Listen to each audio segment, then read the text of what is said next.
Assalamualaikum warahmatullahi wabarakatuh. Alhamdulillah wassalatu wassalamu ala Rasulillah wa ala alihi wa sahbihi wa man wala, amma ba'd. Ayyuhal ikhwah wal akhwat, a'azzani wa a'azzakumullah. Kita lanjutkan pembacaan kitab Al-Adabul Mufrad karya Imam Al-Bukhari. Berkata Imam Al-Bukhari rahimahullahu ta'ala, babu maulal qaumi min anfusihim. Bab maula suatu kaum termasuk bagian dari mereka. Bab maula suatu kaum itu termasuk bagian dari mereka. Maula sudah kita bahas, ada dua makna. Bisa maknanya orang yang memerdekakan budak atau budak yang dimerdekakan. Dan maksudnya dalam hadis ini yang dibahas ini maksudnya budak yang dimerdekakan. Jadi kata Imam Al-Bukhari, maula suatu kaum itu termasuk bagian dari mereka. Artinya apa? Bekas budak dari suatu kaum itu dianggap bagian dari kaum tersebut, disandarkan kepada kaum tersebut. Jadi kalau misalkan ada di suatu tempat ada suatu suku, anggap Quraisy, ada orang Quraisy yang punya budak lalu dimerdekakan, maka budak ini nanti disebut maula Quraisy gitu. Nah ini, jadi dianggap disandarkan kepada Quraisy. Ini kalau di Arab biasa Bapak ya kayak gitu ya. Jadi itu judulnya, maula suatu kaum adalah bagian dari mereka. Bekas budak dari suatu kaum dianggap bagian dari mereka, disandarkan kepada mereka, dinisbatkan kepada mereka. Berkata Imam Al-Bukhari rahimahullah, haddatsana Amr bin Khalid qal haddatsana Zuhair qal haddatsana Abdullah bin Utsman qal akhbarani Ismail bin Ubaid an abihi Ubaid an Rifa'ah bin Rafi' anna an-nabiy sallallahu alaihi wasallam qala li Umar ijma' li qaumak fajam'ahum falamma hadaru baban nabiy sallallahu alaihi wasallam dakhala alaihi Umar faqala qad jama'tu laka qaumi fasami'a dhalikal ansar faqalu qad nazala fi Quraisy al-wahyi faja'a al-mustami'u wan-nadhiru ma yuqalu lahum fakharaja an-nabiy sallallahu alaihi wasallam faqama baina adhhurihim faqala hal fiikum min ghairikum qalu na'am fina halifuna wa ibnu ukhtina wa mawalina qala an-nabiy sallallahu alaihi wasallam halifuna minna wa ibnu ukhtina minna wa mawalina minna wa antum tasma'un inna awliyai minkumul muttaqun fa in kuntum ulaika fadhak wa illa fanzuru la ya'tin nasu bil a'mali yaumal qiyamah wa ta'tuna bil athqal fayu'radu ankum thumma nada faqala ya ayyuhan nas wa rafa'a yadayhi yad'uhuma ala ru'usi Quraisy ayyuhan nas inna Quraisyan ahlu amanatin man bagha bihim qala Zuhair abunu qala al-awafir qabbahumullahu limin khuraih yaqulu dzalika thalatha marrat. Kata Imam Al-Bukhari telah menceritakan kepada kami Amr bin Khalid, ia berkata telah menceritakan kepada kami Zuhair, ia berkata telah menceritakan kepada kami Abdullah bin Utsman, ia berkata telah mengabarkan kepadaku Ismail bin Ubaid dari ayahnya Ubaid dari Rifa'ah bin Rafi' bahwasanya Nabi sallallahu alaihi wasallam berkata kepada Umar, semoga Allah meridainya, kumpulkanlah kaummu wahai Umar. Kaum apa? Quraisy ya, kan Umar kan dari Quraisy. Kumpulkanlah untukku kaummu wahai Umar. Maka Umar pun mengumpulkan orang Quraisy di Madinah tentunya maksudnya. Maka tatkala mereka semua hadir di pintu Nabi, kumpul di depan pintu Nabi, masuklah Umar kepada Nabi lalu berkata, ya aku sudah mengumpulkan kaumku untukmu wahai Nabi. Aku sudah mengumpulkan kaumku, yaitu orang-orang Quraisy, kaum Muhajirin maksudnya.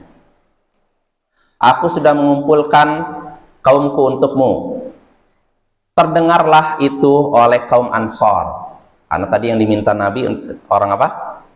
Muhajirin Quraisy. Kaum Ansar pun mendengar itu, lalu mereka pun berkata, telah turun wahyu tentang Quraisy. Telah turun wahyu tentang Quraisy. Maka datanglah orang yang mau mendengar dan melihat apa yang dikatakan kepada mereka, kepada orang Quraisy. Datanglah orang yang mau mendengar dan melihat apa yang akan dikatakan kepada mereka. Lalu Nabi SAW pun keluar, berdiri di antara mereka, lalu berkata, apakah ada selain kalian di tengah-tengah kalian? Apakah ada selain kalian di tengah-tengah kalian? Mereka menjawab, orang Quraisy, maksudnya sahabat Muhajirin menjawab, ya, di antara kami ada sekutu-sekutu kami. Maksudnya apa? Kadang orang Arab itu mereka misalkan suku ini dengan suku ini bersekutu. Nah itu berarti ini sekutu. Misalkan fulan dari suku fulan bersekutu dengan kita. Nah itu. Ya, kata Nabi, kata Umar, kata orang Quraisy, ya, di antara kami ada sekutu kami, dan ada juga keponakan kami, dan juga maula-maula kami. Maula artinya apa tadi? Budak yang dimerdekakan. Maka Nabi SAW pun bersabda, sekutu kita termasuk bagian dari kita, keponakan kita termasuk bagian dari kita, dan maula-maula kita termasuk bagian dari kita. Dan kalian mendengar, sesungguhnya wali-waliku di antara kalian, yaitu orang yang bertakwa. Wali-wali kalian, wali-waliku di antara kalian, yaitu orang yang bertakwa. Kalau memang kalian demikian, maka itulah kalian. Kalau memang kalian orang bertakwa, maka itulah berarti kalian adalah wali-waliku. Kalau tidak, maka perhatikanlah, akan datang di hari kiamat nanti orang-orang membawa amal, dan kalian membawa dosa, lalu kalian pun dipalingkan. Artinya kalau kalian tidak bertakwa, nanti ada orang di hari kiamat membawa amalan, sedangkan kalian membawa dosa. Akhirnya fayu'ridu ankum, akhirnya Allah pun berpaling dari kalian karena kalian membawa dosa. Kemudian Nabi pun memanggil, berkata, wahai sekalian manusia. Beliau mengangkat kedua tangannya, lalu meletakkannya di atas kepala orang-orang Quraisy. Nabi mengangkat kedua tangannya, lalu meletakkan keduanya di atas kepala orang Quraisy. Beliau berkata, wahai sekalian manusia, sesungguhnya Quraisy adalah orang-orang amanah. Siapa yang bersikap sewenang-wenang kepada mereka, maka Allah akan tenggelamkan dia, akan Allah telungkupkan hidungnya. Siapa yang bersikap sewenang-wenang kepada mereka, bersikap aniaya kepada mereka, kepada Quraisy, maka Allah akan telungkupkan hidungnya. Yaqulu dzalika thalatha marrat. Nabi mengucapkan itu sebanyak 3 kali.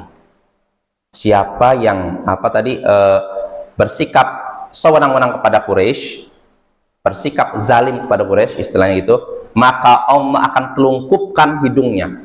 Nabi berkata sampai 3 kali. Apa maksud telungkupkan hidungnya? Artinya dia itu telungkupkan hidung ini, Bapak ya. Artinya apa? Allah menghinakannya. Siapa yang berusaha aniaya kepada Quraisy, Allah akan menghinakannya. Allah akan menghinakannya. Allah akan menghinakannya. Nah itu Bapak. Nah itu hadisnya panjang Bapak ya. Dari hadis ini kita bisa mengambil beberapa pelajaran, beberapa faidah, diantaranya seseorang itu akan dimuliakan dan akan mendapatkan posisi mulia dengan ketakwaan. Seorang akan mulia dengan ketakwaan. Siapa yang bertakwa, maka dia akan dimuliakan di dunia dan akhirat. Nah itu faedah pertama. Lalu faedah kedua yang bisa kita petik dari hadis ini juga, keutamaan Ansor, keutamaan Quraisy ya. Karena Nabi sampai menyatakan mereka adalah orang-orang yang amanah. Dan memang begitu, makanya wajarlah kalau Ka'bah Bapak dari zaman dahulu sampai zaman sekarang ada di tangan Quraisy. Makanya khalifah atau khalifah itu di tangan Quraisy juga. Ya, yang berhak memegang khalifah, kepemimpinan umat Islam adalah orang Quraisy. Karena memang mereka terkenal sebagai orang-orang yang jujur dan amanah. Ini kelebihan Quraisy Bapak ya, dan kita harus akui itu. Ya, harus kita akui itu. Itu dari Nabi ya. Lalu berikutnya, faedah berikutnya yang bisa kita petik dari hadis tadi itu juga, boleh bagi maula, budak yang dimerdekakan, menyandarkan dirinya kepada suku orang yang memerdekakannya. Jadi misalkan seperti sudah saya kasih contoh, misalkan Quraisy, ada orang Quraisy yang memerdekakan seorang budak, maka budak ini boleh menyandarkan dirinya kepada Quraisy. Oh, saya bagian dari suku Quraisy, tapi saya maulanya. Nah, jadi boleh menyandarkan sambil dijelaskan apa asalnya. Karena kalau langsung saya dari Quraisy, seperti yang disinggung Ibnu Umar pada pertemuan sebelumnya, kan Ibnu Umar nanya, kamu dari mana nih? Dari suku ini. Nggak nyebutkan maulanya. Lalu Ibnu Umar apa? Mengingkari orang tersebut. Maka Bapak boleh seorang bekas budak menyatakan, saya orang bagian dari Quraisy, tapi maulanya, bukan asli Quraisy ya. Jelas Bapak ya? Kalau zaman ini di Indonesia kan nggak ada, tapi ini kalau misalkan di Arab masih ada. Lalu berikutnya, terakhir, faedah berikutnya yang bisa kita petik dari hadis ini, takwa itu lebih baik daripada kedudukan dan harta, Bapak ya. Maka hendaknya kita lebih mendahulukan ketakwaan dibandingkan jabatan dan kekayaan. Ya, mungkin itu saja. Wassallallahu ala nabiyyina Muhammadin wa ala alihi wa sahbihi ajma'in. Wa akhiru da'wana anil hamdulillahi rabbil alamin. Assalamualaikum warahmatullahi wabarakatuh.